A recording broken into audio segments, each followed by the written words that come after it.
I thought I would start this video just by welcoming you. And you can see, since I am the language teacher at our building, my welcome sign is in multi-languages.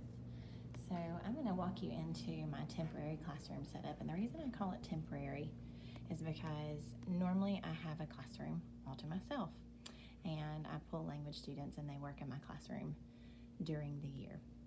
This year, however, that is not the case because one classroom was not sufficient of a space to pull over 72 students. So this year I have more of an office space, which is only half of a room. There's another teacher on the other half of the room. And in this area is where I pull very small groups of 3 to 5 students. And in this space, I only work on students in intervention needs. So they have struggling reading needs in first grade and in third grade. So I'll just show you very quickly that with those students, I use a program. It's listed right here on the table called Sunday Systems. It was written by a man whose last name was Sunday.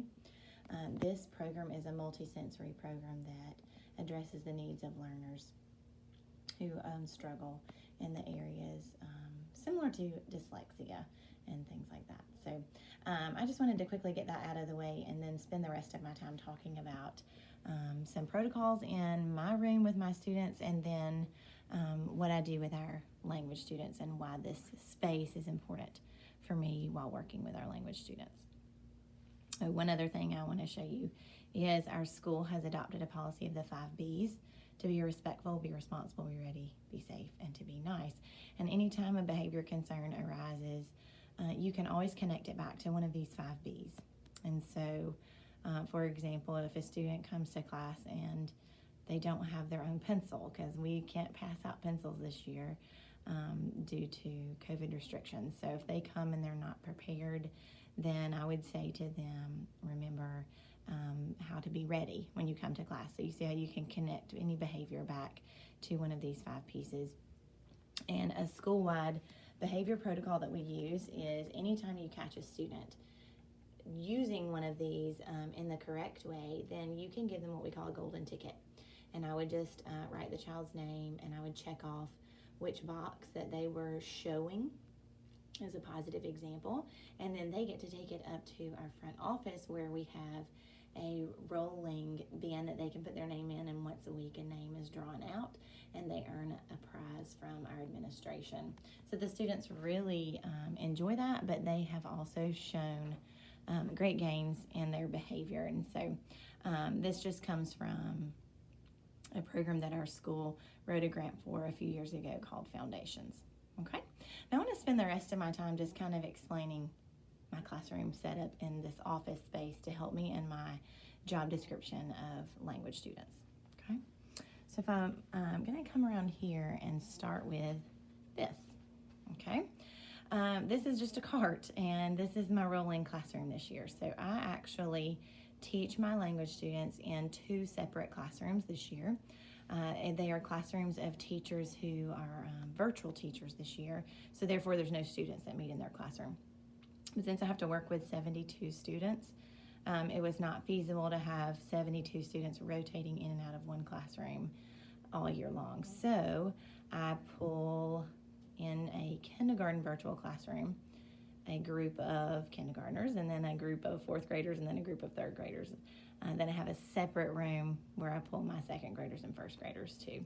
The purpose is just to not have students mixing in areas where they're sitting. Our school setup this year is our students are coming 5 days a week, but they do stay in their classroom the entire time, therefore to not cross-contaminate from classroom to classroom.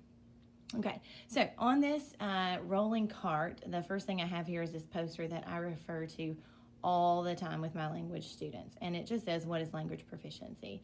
So at the beginning of the school year, I will share with my students what their language proficiency score was from the previous year.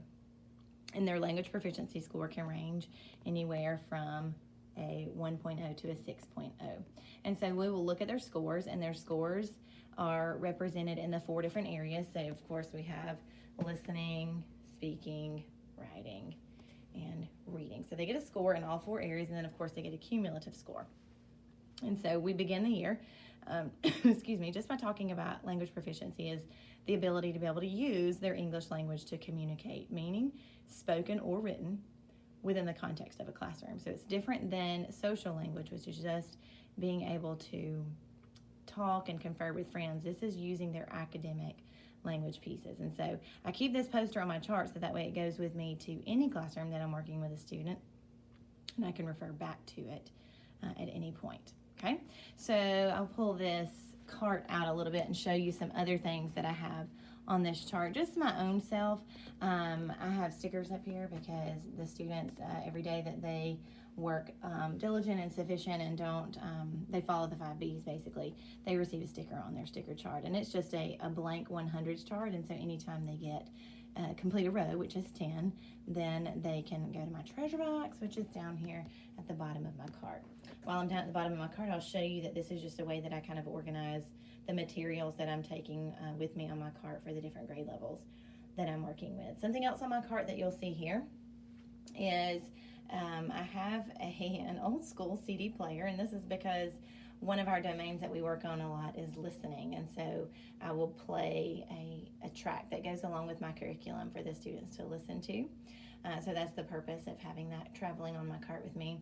We also, oftentimes the students have assigned headphones in here that I do disinfect between each use, but we use an online program called Finish Line, where from time to time the students are allowed to practice another domain called the domain of speaking, and so these headphones have a microphone on them that I can pull down and they can practice that as well. But on the top of my cart is the curriculum that I use for each different grade level. This one that we're looking at in particular is a 4th grade group, and you can see I do have to keep sticky notes in as to where I get to with each group because I have multiple groups of 4th graders and multiple groups of 3rd graders, so I have to keep up with where I am with each group.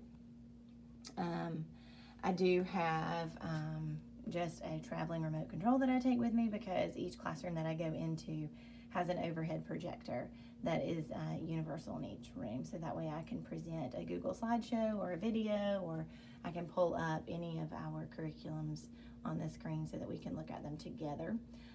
As far as virtual students, I started the year with 11 students in the language program who were virtual, and I am now down to only 2.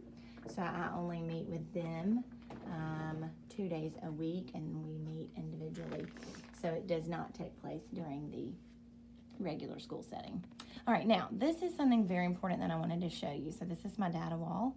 And I feel like I need to apologize quickly that a lot of my papers in here are wrinkled, and that is because our room gets sprayed every afternoon. So it has caused a lot of my papers to curl up. All right, so what you'll see here is a whole bunch of charts. And I have, these charts are just separated out by grade levels. And let me just come over here to one of them. What I do is I track my students that are in the language program. I've been tracking their data I have 4 years of data up here now. So therefore, let me just say, for example, if I have a teacher and we're going to go to this year. So this teacher comes to me, this is this year's data, and she's concerned about a student who's in 3rd grade. So I will go to this chart and I will find, for example, if they're looking for this name. So I'll find Alexander, and notice that he is highlighted on my chart, and any child that's highlighted on my chart based on their current data, that means I'm concerned about them. So if the teacher comes to me and says she's concerned, I'll look to first see, am I also concerned by my data studies? The next thing I'll do is I go to the previous year. So I will find where, just say for example, that student Alexander is in the previous year. And I will look to see, is he highlighted or not? And if he is, then now I see that I have had 2 years of concern for him. So let me go back again and find Alexander's 1st grade year and look to see if he's there as well. Now, once I see a student that I've been concerned about for 3 years, then this is where I'll take this student to our problem-solving team at school. And I am now to the point where I would like to say about this student, hey, it's more than just a language issue. We're seeing some academic issues as well. But it's a big misconception that a lot of times teachers think just because it's a language student that they're going to be labeled as struggler, and that is not the case. They are not labeled strugglers because of being in the language program. It just shows that their language has become an interference in the classroom learning. So the reason I keep this wall is to just go back and track not just trends over the years, but also specific data to specific students. So therefore, if teachers have concern, because it is against the law to retain a child just for having an academic, it's against the law to retain a student just because they have a language plan. We have to be able to prove that if we want to retain them, that the interference is beyond their language. So this data wall really helps me with that. And of course, I don't want to get too close because I don't want you to see too much specific data there, but that is the purpose of any child that is highlighted is data that's concerned me for that particular benchmark. And these charts I do add to every benchmark that we have. All right, so if I come around, I know some of them, it's just important to have personal touches, and so I do. I have my personal pictures on the wall. There's some of my intervention, the pieces and posters that I use for my language students. A few more personal pieces. This is one of my favorite ones. This little motorcycle came from one of my students from Vietnam, and he went back to visit. He brought that back so he could share with us a story about a motorcycle incident that he had while he was in Vietnam. So it's just kind of a fun little memento from a student. Now up here, I do have the WIDA ELD standards sign posted. These are the standards for, you can see, social and instructional, language arts, mathematics, science, and social studies. These are the language standard that goes along with each one of those subject areas. So I take this standards poster, I have it posted in all the different classrooms that I work in, plus it's posted in every single classroom teacher's room as well for them to refer back to no matter what the subject is. So let's just say, for example, it's mathematics. Well, this is the standard for mathematics. It says for English language learners to be able to communicate information, ideas, and concepts necessary for academic success within the content area of mathematics. So that's just our standards that go along with our language students as well. Okay, over here, I do have a book library for students to check out books with. That looks different this year because of COVID. So basically, those books are really only there for me to be able to read to the students this year. They are not allowed to check out books per our board office from personal teacher libraries. Okay. Being that I'm the language teacher, I have, of course, a map of the United States, and there are dots on our map representing any area of the world that we have students in our school. Where they come from. And I do have 72 language students, so you'll see the majority of my students come from the country of Mexico. We have some from Guatemala and Honduras. I do have on here a few other places in just the U.S. because I had some students that wanted to be able to represent where they had moved from. I also have my student this year from Vietnam that you can see as well. Now, because I teach these students, and the majority, like I said, are from Mexico, I do like to have some of their cultural background. So you can see some sombreros, got a fun little bullfighting poster over here. So I do have some little mementos in the room that just kind of remind them of their culture and just show that I'm honoring where they come from as well. Now, this box is very important to me because of managing 72 students' caseloads. I have a lot of paperwork that goes with this. Paperwork for the classroom teachers, paperwork for the parents. So you can see this just gives me a place to organize all of those documents that I have to pull from and refer to quite often. And I do have English versions and translated versions as well. I'm going to come over here to my desk area, and there, like I said, I share this room with someone else, so that's not my side over there. So I'll come back over to my desk, and this just shows you one of my teacher curriculums. This one in particular is for second grade. But for my language students, I teach from a program called TEAM, the Teaching ELLs for Academic Language Mastery. And these programs I really like, that the students really enjoy them. They are broken down by lesson. So for example, this is second grade. Like I said, you'll see the very first lesson is called The First Bicycles, but you'll notice it's not just one lesson. The reason I say that, if you look over there, the page number, it goes from page 13 all the way to page 29. So you can see I don't go through one lesson in one day. It takes me probably about 2 weeks of working with students 5 days a week, about 20 to 30 minutes a time, to go through that entire lesson one. And the purpose and the reason for that is so while I'm teaching and instructing them, in that one lesson, I go through all 4 of these domains of language: listening, speaking, reading, and writing. So this program is very good to break down which one of those areas that you are working in. But as you can see, I have 12 opportunities in the year to work through all 4 of those language domains with them on just specific topics. And like I said, the students really do enjoy this program. Again, I'll flip it back so you can see this is called TEAM. Our school has only had this for about 3 years now. And this year we really feel like we have zoned in on it and begun to really perfect some of the areas where our students need their strongest work. The domain that our students need the most work on is speaking, and so that's why we've purchased an additional online program, I think I spoke to it earlier, called Finish Line, where they use headphones and go in and we work through a lesson together, and they have the opportunity to speak back to it. Okay, so also I sit on our schools. Let me move back again so we're not necessarily looking at student data. I serve on our school's problem-solving team, and this is for students who we are seeing are weak in academic areas in the classroom, and they need some intensive support.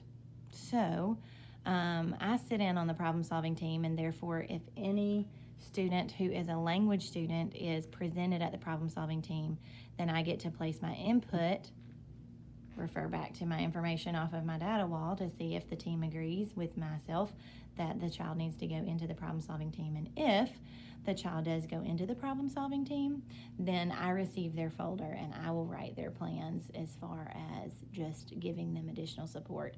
And the parents are involved in this process as well. This is usually the process that takes place before a child would be screened for the special education program. But we do have to be very careful about eliminating, like I said, that it's not language that is the barrier. Okay?